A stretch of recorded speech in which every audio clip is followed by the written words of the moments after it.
Hey everyone, welcome to another episode. I have something really magical for you today.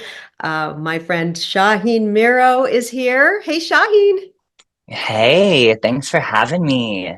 Yes, we've done a couple of interviews in the past. I know on my podcast and then on the YouTube channel, and that was for these amazing oracle cards, the Lunar Nomad deck. Yes, And yes. yes, which I've loved and used ever since you sent these to me a few years ago. And now we've got the Lunar Alchemy book that just came Mm, out.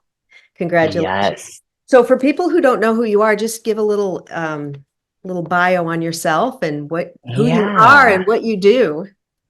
Well, thank you again for having me here. My name is Shaheen Miro, and I'm an intuitive reader, and I work with people all over the world. And essentially, what I like to do is I like to help people reacquaint themselves with their magic. So I do that through my artwork, through my oracle decks, the Lunar Nomad Oracle. I have another deck. I don't know if you know about the Uncommon Tarot, the book Lunar Alchemy. So for me, I'm all about helping people reclaim their magic and really learn to work with their intuition. That's what I Love it. do. So when did that other deck come out? The Uncommon Tarot. The Uncommon Tarot, I think that came out also in 2020, maybe 2021. I can't remember now. Time has been so weird with the I pandemic. I think it know. was 2021, I Okay, I think have is to when it check came that one out. out. Now, is that based on the Rider Waite, but you put your own images or what? Yes. So with the Uncommon Tarot, essentially what I wanted to do was reimagine the Rider-Waite-Smith Tarot to make it a bit more inclusive, a bit more multicultural, really trying to see myself and other people in the world in the deck. But I used that platform of the Rider-Waite-Smith images. So people who are familiar with that deck, they'll recognize Yeah. the general kind of layout in the cards. But the images are very, very rich, a lot like the Lunar Nomad Oracle. Yeah, So, the lunar nomad. So I'm gonna pull one for us for whoever's watching this. yeah. This is a message for you. I'm gonna pull one, give a message, and then Shaheen will.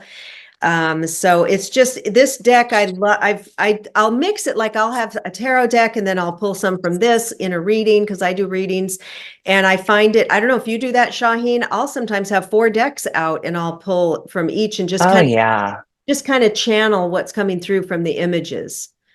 definitely. And I the love book, seeing what, yeah, seeing what comes. Go ahead. Sorry. yeah, well, you froze there for a second. I was just saying, I love seeing how all the different images play together. And that was actually part of why I wanted to create my own tarot deck. Because I'm like, I want another deck to go with my Oracle deck Right. that had a similar artwork. So, yeah, I Yes. love playing with all the different And the images. and the and you write so beautifully. The book that comes with the Lunar Nomad is just so the descriptions of each card and what the meanings are just great. Okay, so Thank you. everybody, I'm going to pull a card, see what comes up for the collective. What do we need to know now? All right. Okay. Hey, you pull one now too and see which ones we got. How about that? I'm not Oh, going to okay. split you. Okay. All right, I have one. You ready? Okay, ready? Oh, I have the mountain and you have the rider. What great cards to come together. Okay. So Hmm. I'm going to let you interpret the rider and the mountain together. What would you say for the Yeah. Well, the first thing I would say with the rider, let's look at the rider first. So I mean, I don't know if anyone else can see it besides us, but with the writer, one of the things that I love about this card is I always pay attention to the bridge in the background. So it's really this idea that you're taking what's happening inside of you, your dreams, your inspirations, your intuitions, and you're bringing them into reality. They're crossing that bridge from the inner world into the outer world. And I think with the mountain, showing up as well, it's sort of a reminder that you're at the start of a journey. You might just be looking at the base of the mountain and saying, "Oh my gosh, this thing that I'm bringing into life is so big, so, magnificent. How am I going to do it?" And what spirit wants you to know is just take the first step. That's all that matters. And look at That's how that I see woman in it. the back, like almost like a ghostly, and then like you said, Yeah. from the other world into this world, and then the camel. It's almost like the Yes. ancient times to bridging the ancient times to the the new time, modern too. Well, and that's how I kind of envision our inner world. Inside of our inner world, time doesn't exist. Yeah. Or inside of, maybe the imaginal realms, maybe that's not inside of us, maybe that's somewhere out there. But time doesn't exist. And so when we tap into that potential, we have to pull something from the liminal into the physical where time does exist. So that's what that woman represents to me. I love it. Yeah, and we are timeless. We've lived so many lives, if you believe in that, that our soul is timeless and ageless. Oh, Yeah. absolutely. Absolutely. Well, So, let's pull one card too, if you don't mind. We'll pull one from the uncommon tarot okay, so yes, you can see that. that would be great. Let's just see. And this deck, oh, I love it has this beautiful silver Silver. edge. Nice. And here's the back. Oh, beautiful. Let's see what comes through. Oh, the Ace of Wands. Ooh. So tap into your creative energy. If you're thinking about writing something, now's a good time to put pen to paper or paintbrush to the canvas, but tap into your inner fire. Let your creativity come out and channel it into life. So it goes right along with the mountain and the rider. It does. It's great. And I've just been talking about writing another book myself, so it's There you perfect. go. That's your message. I know. That's great. Thank you. So with this book, um, this is a moon magic book, and it says that just on the back, this is the moon magic book that we've all been waiting for. You'll never look at the moon the same way again after reading Lunar Alchemy. What I thought like about it is that I've had books about the moon before, and it felt just too complicated. I just got rid of Mhm. them. But looking at this, the way it's written is just so beautiful, and the simplicity of it. Um, the cycles and phases, but it's like what you can really do. So give a And little. that's really what I wanted because, and let me just start by saying this is not a book that's about like astrology Mhm. necessarily. This really is about using the moon as a metaphor for tapping into your own energy and into your own potential. And so I think I even say in the very beginning, it's as easy as going out and looking at the moon in the sky and just starting to foster that kind of a relationship. And I think a lot of other moon magic books do get really complex and they kind of, they either focus on all of the minor phases because there's lots of ways to, look at the phases of the moon. Either they do that or they go really deep into the astrology and it kind of loses that simplicity of the moon is this thing that is embodying light and going through a cycle and we can follow it. And it can be that simple. And I think a lot of times, and I was just talking to a client yesterday about how sometimes when we're going through our own personal experiences, by seeing someone else or something else that mirrors that experience, we feel validated. And that's what the moon is, at least to me. It's this really clear way of validating ourselves that we're in phases, we're in cycles, we're in seasons in our life. I love that. And I was born on a Monday, which is Moon Day, under the Mm. moon, which is pretty cool. And I love looking at the moon. Now, there was this one on page 126, you are crowned in light. And if it's, you say, if I can express anything to you, anything of value, it is that you are powerful. You are so powerful that it's surreal. I am in awe of how powerful we are. We are such beautiful, creative, and vulnerable beings, forged in the fire of experience and shaped by our own will. We get to create ourselves, express ourselves, and tell our stories. And when and I was looking, okay, what it's on 126, so I wrote it down so I could find it again. And then I thought immediately Marilyn Monroe came into my awareness, and she was so crowned in light, and she was born in 1926 and died in 1962. And those 26, I don't know, it just intuitively she hit me Oh, as that she is I this. love Even that. though she had a lot of pain in her life, when you look at her, she looks like pure light. That smile, Hmm. she evokes. Yeah. Absolutely. Oh, now I want to look at her natal chart because I don't know it off the top of my head, but definitely, I mean, she has that kind of moon Venusian quality about her. I mean, very, very luminous. And she's a And I Gemini. think, Yeah, oh, Gemini. Gemini, I love that.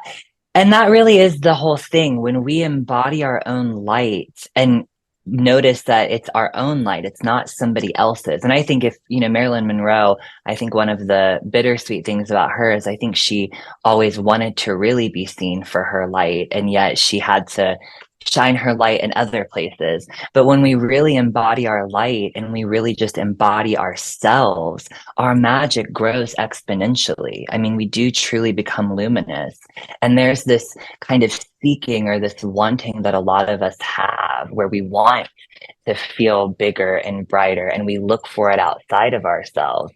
But just like the moon is a mirror, she mirrors back to us our own potential, our own magic.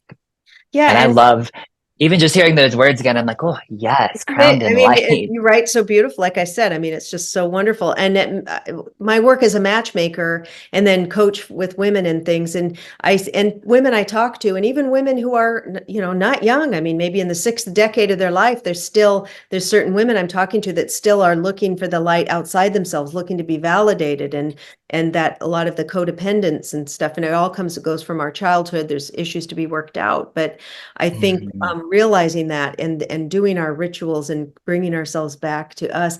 You probably get a lot of women coming to you about, because for any reader about, Oh, absolutely. And I always tell people when I'm talking about the kind of trends or themes or things that I see, for some reason, and I think it's that second Saturn return thinking astrologically, women who are in their early 60s are Mhm. always like, there's something about that time where there's this sudden sense of, time is passing and now I have to embody myself. And that's when people start to get divorces or they start to at least separate or they say, I'm going to get my own bedroom. Like Yeah, yeah. that's a lot of the times when people start making those radical gestures.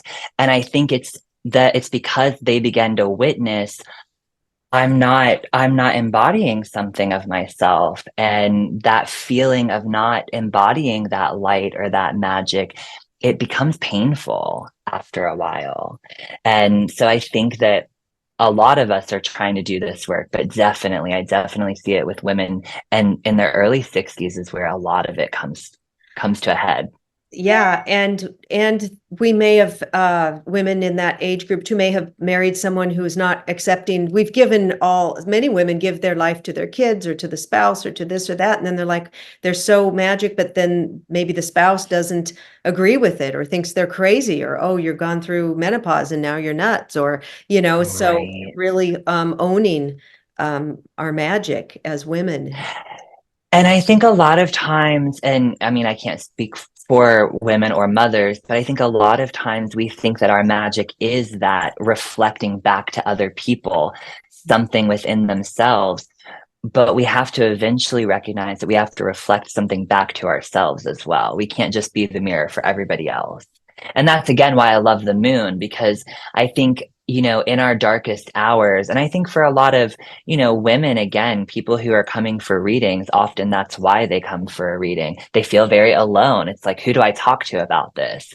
And Yes. that's why I think having this moon magic and this moon as a metaphor to kind of follow and guide you can be, again, so validating because you don't Yeah. feel alone. You just go outside and you're like, there she is. Oh my God, And I she's do. doing it with me. I soak it up. I just love it so much.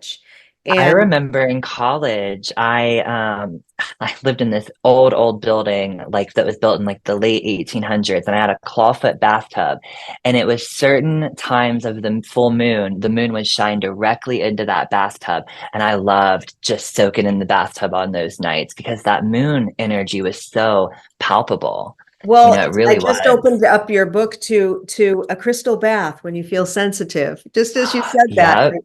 Yeah, moon phase, any phase. Empaths are highly attuned, sensitive individuals who have a natural connection to the subtle worlds. These are subtle worlds of thought, emotion, spirit, and energy. These people tend to be artistic, intuitive, and right-brained individuals who process the world around them through feeling and intuition. And so, yeah, so the rest and the crystal bath for empaths. Talk a little bit about that ritual. Well, and so one of the things that I'll say, because there's multiple baths throughout this book. And one of the reasons why is that anybody who's coming to this kind of work is naturally going to be a sensitive person.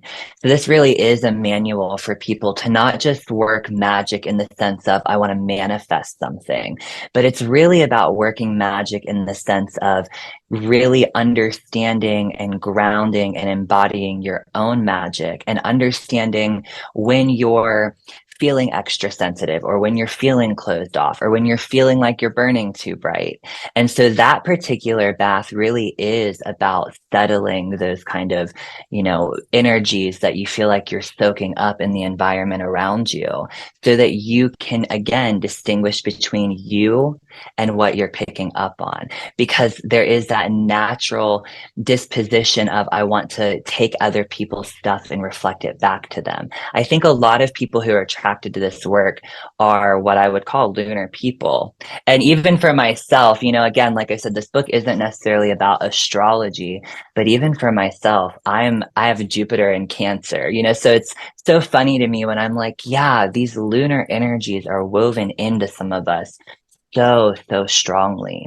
And I think a lot of people who come to this work are sensitives just naturally. And that often is why, I don't know if you find this with the women you work with, but I think that's often why people become so disconnected from their magic, because they are naturally sensitive. They kind of came into this world with a connection to that. And I talk about this in the book, that through our environment, through our families, through our conditioning, we're taught to disconnect from that side of ourselves. And yet, a lot of us who feel this natural call, even when it's painful for us to go toward it, we still want it because it's our birthright. We're That's meant to be right. magical people. And some the empath will get connected to a narcissistic type of person or a more harsh energy, and then that person will say, "Can't you just be normal?" Or they'll, and it's very hard for the empathic, because most of the women I talk to, because I interview lots for my dating matchmaker for the database. The men are the paying clients in my service, and then the women can be in the database. So I'm interviewing, and I ask, "Oh, when was your last? Are you divorced or what's happening?" And almost every woman, Shaheen, says, "Yeah, my ex was a narcissist." And do you I think that is a little overused now, this word, or is it? I do. Sometimes I do think that it's overused, and it came up in two different sessions yesterday. I mean, and it was one of those words that kept coming up. And so I often will say to people, because people will volunteer that word, and Yeah, I'll say, we're not diagnosing anyone. So like I don't know if they're, actually a narcissist in that sense. But when you talk about what that looks like in action, yeah, I think that it is something that is very common, and it is a buzzword. But I think again, a lot of people who are sensitives, who are, you know, healers, I think that's another word we can use, witches, people who have that kind of connection to the liminal, yeah, also naturally tend to get into these relationships yes. where there's that kind of narcissistic um, relationship that happens, Right, those traits. They have those traits, the and challenging personality, right? I think it's confusing for a lot of people because they can see that in a relationship, that's not a good thing. But then that same part of them that keeps them in that relationship is also the same part that's like, I want to be a healer. I want to hold space for people. I want to help people.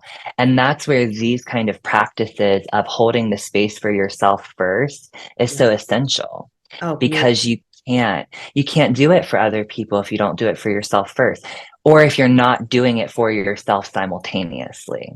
I think that might be a Yeah. better way of putting it. Absolutely. And women will think, well, I can, this guy's narcissistic, but maybe I can change him. Maybe with me, he's going to change or Right. be better or nicer. And it never is. And then yeah. So I mean, I just hear it so much. And I know we don't diagnose people, but Dr. Roberta Shaler, she wrote some books. She's got a YouTube channel, and she coined a term, trademarked it, called a hijackal. She goes, because we are not diagnosing people, but these challenging personalities, we'll just call them hijackals. Which is kind of I interesting. love that. That's a great way to put it. Yeah, And it is, it's something that comes up a lot. And again, I think that it can be really confusing for people because that's the same part of us that attracts us to those codependent or abusive relationships, often is the same part of us that wants to help and heal and do good things. And so it's kind of a mixed message. And it really is something that you have to sit with and you have to break down if you're going to do this work. Well, I love it. And this is a great way. This is just great to, oh, okay. This one, honoring someone who's passed away. I had my mother pass away in September, and it just hit me. I mean, I cannot, it's really hard to see. I'll start crying right now. I mean, and so we're doing this, if you're watching this show, so she passed away in September 2023. We're now in March 2024, but I still cry every day. And just doing things to honor her. I buy balloons. She has a full bar. This is her home, and she had a full bar, and that she was like the queen of the bar, and she had people would come and sit at the bar, and she called it her bar ministry, and they drink and I talk. love that. She was behind there for that bar for 26 years. So I've got her ashes in a basket with butterflies and roses and balloons and her pictures behind the bar.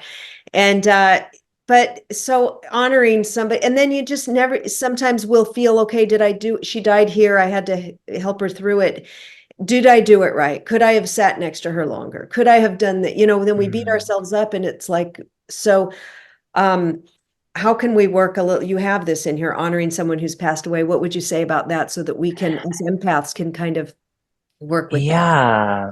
Well, so I wanted to include one of the things that I tried to do with this book was include different rituals and practices for emotional experiences, milestone experiences that we go through.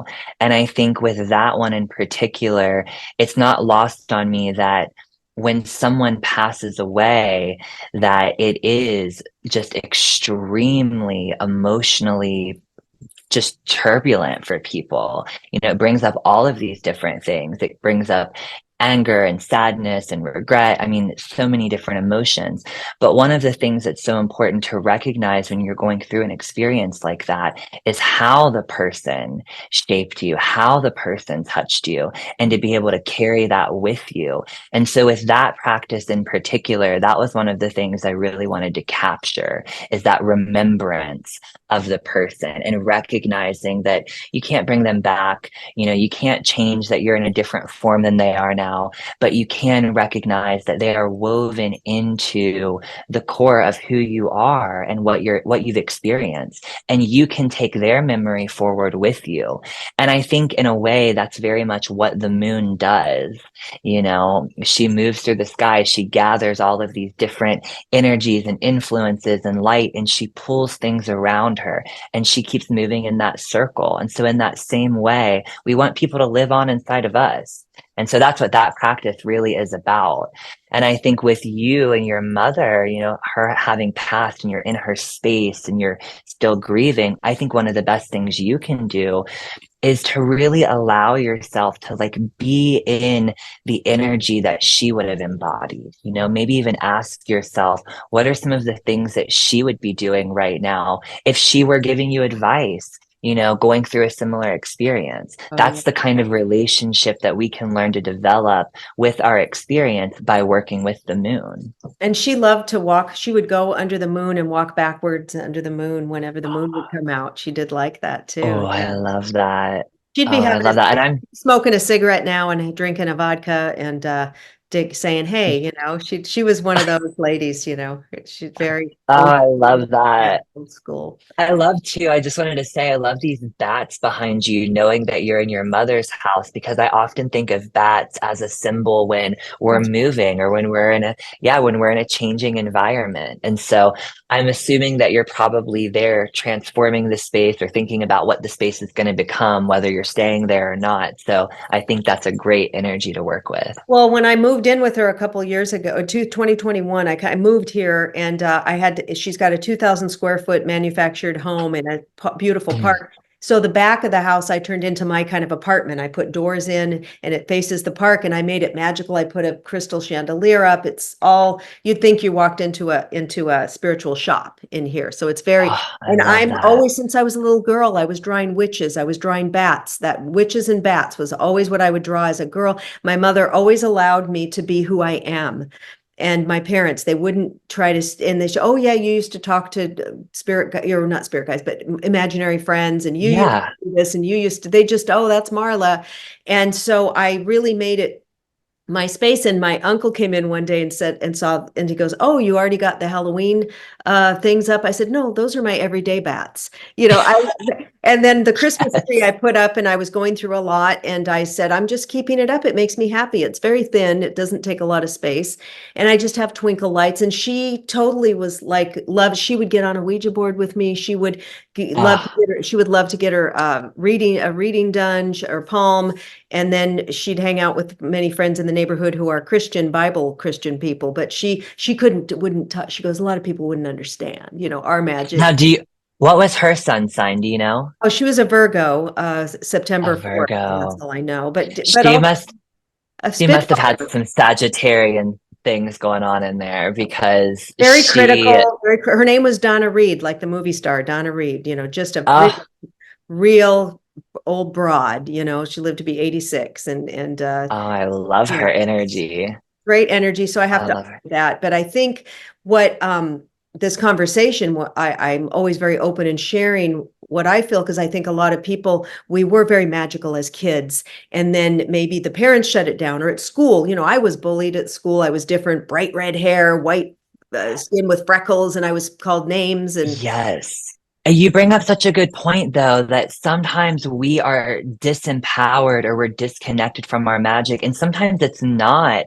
necessarily your parents saying, that's evil, don't do that. yeah, Sometimes it's literally the unspoken messages and just the sense of, something about me isn't fitting in here, so I need to pull it in closer. And we keep pulling it in closer and we keep stuffing it out down deeper until it's like, well, where did it go? yeah, yeah, Or it comes up in these whispers and we think, oh, I'm just being imaginative, or worse, I'm being crazy, and that's often what happens. And I think it's because I've had a similar experience. I had a mother who was extremely open to all of these things. I mean, she's the one who taught me tarot at 5 and 6. wow, But when I got to school, and I started, being around other people, even though I was very blessed to have very open-minded people, and somehow I think that that light that I'm crowned in whatever way somehow shines around me, allowed me to be more accepted. But I definitely got messages of, this is wrong, or this is evil, or this isn't real. yeah, And it did make me very aware that not that I needed to disconnect from that, but that it wasn't appropriate in all settings. hmm, And in the settings where it seems the most inappropriate is often the place where it's needed the most. And that's yes. again one of those confusing mixed messages. Interesting. Yeah. Yeah. And how we just, I mean, you were obviously a very magical child from childhood. Some people kind of stepped Mhm. into it later in life. For some people, we were very magical. We kind of had to put it on hold and then get it back. And so, but the Yeah. point is we can really work with it. We can work with And it. just like that moon, she's always been out there, whether we've been paying attention or not. That's right. The lunar alchemy. Oh my gosh. Everyday moon magic to transform your life. Shaheen, thanks so much for joining me and coming back. And everybody, the link to his Thank you. website and book and all the good stuff is in the show notes. And let us know in the comments if you work with the moon, if you've had any experiences, or if you have any questions for Shaheen or myself, and we could always answer those in a future Yes, video. All right. I And would love don't that. forget to subscribe and like this video, and we will see you next time. Thank